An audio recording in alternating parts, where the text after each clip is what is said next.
नमस्कार दोस्तों, मैं सिद्धार्थ आप सभी का बहुत बहुत स्वागत करता हूँ। एक छोटी सी परंतु बहुत महत्वपूर्ण जानकारी के लिए ये चलचित्र मैं बना रहा हूँ। जितने भी व्यक्ति नवरात्रों में देवी की पूजा करते हैं, वे भले ही 9 दिनों तक दुर्गा सप्तशती का पाठ करते हों या फिर केवल व्रत ही करते हों या फिर कुछ-कुछ दिन उन्होंने व्रत किया हो, पाठ किया हो, जो भी है, यदि हमने नवरात्रों में पाठ किया है, व्रत किया है या फिर नहीं भी किया है, किसी कारणवश यदि 9 के 9 दिन पूजा छूट गई है या जो भी है, अष्टमी और नवमी तिथि की संध्या एक ऐसा समय होता है जो कि अत्यंत आवश्यक होता है सभी व्यक्तियों के लिए। ये नवरात्रों में सबसे महत्वपूर्ण समय माना जाता है। संध्या काल वैसे भी प्रतिदिन जो आती है संध्याएं, वो बहुत ही महत्वपूर्ण होती है, परंतु नवरात्रों में अष्टमी और नवमी तिथि की जो संध्या होती है, उसका महत्व बहुत अधिक होता है। इस बारे में मैंने पहले भी एक वीडियो बना रखा है। यहाँ पर मैं आपको फिर से बता रहा हूँ कि जब हम इस संध्या काल की बात करते हैं, तो ये समय अष्टमी के अंतिम 24 मिनट और नवमी के आरंभ होने के 24 मिनट, यानी कि 48 मिनट का ये पूरा समय होता है।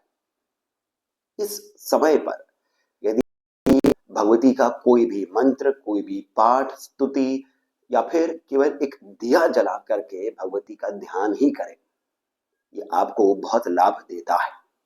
जब मैं बात कर रहा हूँ लाभ की, तो यहाँ पर केवल आपका धन, धान्य, पुत्र या फिर स्वास्थ्य इत्यादि केवल यही लाभ नहीं है, आध्यात्मिक रूप से भी आपको एक प्रोटेक्शन मिलती है। आपको आपका ध्यान और अधिक साधना में, आपकी भक्ति में लगता है। कल जो तिथि आ रही है, उसमें सुबह के 11:24 से लेकर के दोपहर के 12:12 तक आप यदि समय ध्यान में रख पाए, तो ये मानकर चलिए कि 11:30 से 12 का समय है, जिसमें आप किसी भी तरह से समय निकाल करके आप दिया जलाएं, कोई भी पाठ, स्तुति इत्यादि आप आरंभ करें। किसी भी काल के अंदर ये महत्वपूर्ण नहीं है कि आप उसका समापन भी उसी काल में करें। समय की महत्ता होती है उस कार्य को आरंभ करने की।